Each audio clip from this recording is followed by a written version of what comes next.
General Aslam Baig की सवाने हयात में IJI का तस्करा जानबूझकर नहीं किया गया। बेनज़ीर भुट्टो की दूसरी हुकूमत के खिलाफ साजिश कब शुरू हुई? जिम्मेदारी किसे दी गई थी? पीपल्स पार्टी ने किसके खिलाफ साजिश की? एजाज सैयद का हंगामा खेज कॉलम।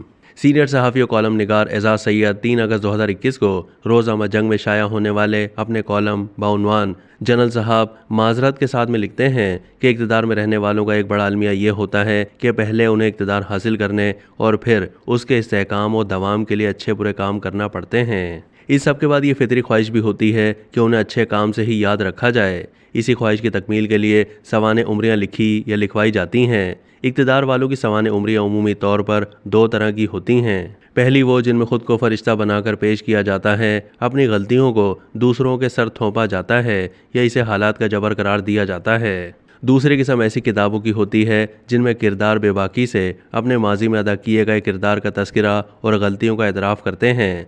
यूं कौम के सामने तारीख़ के कुछ हक़ाइक़ आते हैं और वह अपनी सिमत का तयन करती है। मजबूरियों से आज़ाद ऐसी किताबें पाकिस्तान में बहुत कम हैं। पाकिस्तान के नवे army chief general Aslam Baig की इक़्तिदार की मजबूरियों के उन्वान से सवाने हयात का मुताला करें तो पता चलेगा कि 17 अगस्त 1988 से 16 अगस्त 1991 तक मुल्क के अहम तरीन ओहदे पर रहने वाले असलम बेग को किताब में एक ऐसे आज़ाद मनेश और बेनियाज आदमी के तौर पर पेश किया गया है कि जिनसे कोई गलती सरजद हुई ही नहीं, और अगर कुछ गलत हुआ भी तो ये किसी दूसरे की साजिश थी। किताब में कुछ अच्छी बातें भी हैं, जैसे उनकी तरफ से जनरल ज़िया की वफ़ात के बाद मुल्क में मार्शल लॉ के नफाज से गुरेज करना वगैरह। मगर किताब में कुछ ऐसे मौज़ूआत भी हैं जिन पर या तो सिरे से मालूमात दी ही नहीं गई या फिर अधूरी बात की गई है, जो तारीख़ के साथ सरासर ज़्यादती है। एजाज सैयद लिखते हैं कि कॉलम में जगह के इख्तिसार के बाइस मैं सिर्फ 2 मौज़ूआत पर ही इक्तिफ़ा करूँगा। सबसे पहले किताब में जनरल असलम बेग की बतौर आर्मी चीफ तैनाती के दौरान पीपल्स पार्टी को कमज़ोर करने और उसे इंतखाबात में शिकस्त दिलवाने के लिए कायम किए गए इस्लामी जमहूरी इत्तेहाद का तस्करा सिरे से मौजूद ही नहीं है। ताहम इस हवाले से शोहराए आफाक असगर खान केस का तस्करा एक साजिश के तनाजुर में ज़रूर किया गया है। जनरल साहब फरमाते हैं कि 1994 में बेनज़ीर भुट्टो की हुकूमत दोबारा बनी तो उनके खिलाफ साजिशी कार्रवाई का आगाज़ हुआ। उस वक्त के डायरेक्टर FIA रहमान मलिक को जिम्मेदारी सौंपी गई, जिन्होंने 6 जनवरी 1994 को जर्मनी जाकर साबिक DG ISI असद दुरानी से अपने मतलब का बयान लिया। बेग साहब के मुताबिक पीपल्स पार्टी ने असद दुरानी को जर्मनी का सफ़ीर तैनात करके उनकी वफादारी खरीद रखी थी। दुरानी साहब ने बेनज़ीर के नाम अपने दस्तखतों से एक ख़त लिखा जिसे बाद में उनके खिलाफ इस्तेमाल किया गया। असलम बेग उसी तनाजुर में कुछ दूसरी तफसीलात बयान करते हुए आगे जाकर ये इंकशाफ भी करते हैं कि उस वक्त के army chief general Abdul Waheed Kakar ने उनके खिलाफ फ़ौज के प्लेटफॉर्म से तो कार्रवाई ना की, ताहम वो सिविल अदालत में उनकी खातिर मुदारत के ख्वाहिशमंद थे। यानी पीपल्स पार्टी उनके खिलाफ साजिश कर रही थी। उनके जूनियर असद दुरानी खरीद लिए गए थे और उस दौर के आर्मी चीफ भी उन्हें सिविल अदालत में सबक सिखाना चाहते थे।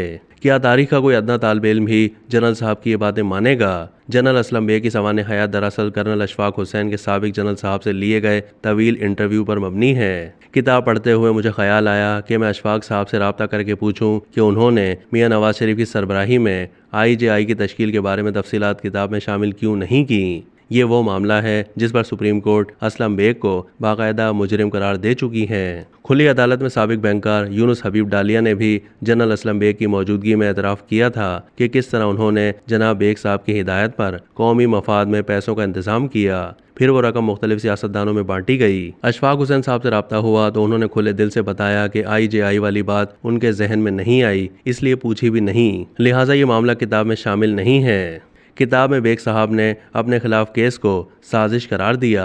पता नहीं उनकी तरफ से सुप्रीम कोर्ट के फैसले की तौहीन है या नहीं। अलबत्ता ये एक हकीकत है कि आला तरीन अदालत का उनके खिलाफ फैसला अभी तक अमल दरामद का मुंतज़िर है। किताब में एक दूसरा मौजू भी है जिसे पढ़कर तिशंगी न सिर्फ बरकरार रहती है बल्कि किताब के अधूरेपन का एहसास भी दिलाती है। 17 अगस्त 1988 को बहावलपुर में जनरल ज़ियाउल हक के तैयारे को पेश आने वाले हादसे का मामला भी यही है। उस वक्त असलम बेग वाइस चीफ थे, यानी जनरल ज़िया के बाद सबसे अहम अफसर और उस हादसे के सबसे बड़े बेनिफिशरी। असलम बेग ने तैयारा हादसे की तहकीकात का जिक्र सिर्फ इतना किया है कि बेनज़ीर भुट्टो और नवाज शरीफ के साथ उन्होंने तहकीकात की बात की थी। बाद में कमीशन ने इस मामले को तैयारे का हादसा करार दे दिया।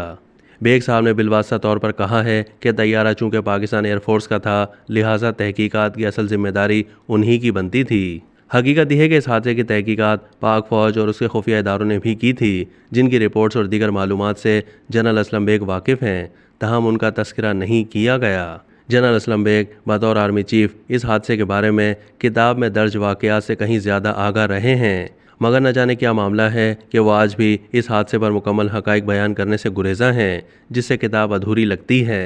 आखिर में जनरल साहब से माजरत के साथ अर्ज़ है कि अगर वो मुकम्मल हक़ाइक़ अवाम को नहीं बताएंगे तो उनकी अधूरी सवाने हयात उनकी शख्सियत पर लगे दाग को तो नहीं धो पाएगी, अलबत्ता उन्हें और गहरा ज़रूर कर जाएगी। बाकी आपकी मर्ज़ी। अब तक के लिए इतना ही। मज़ीद मालूमात के लिए डेली जंग के यूट्यूब चैनल को सब्सक्राइब कीजिए।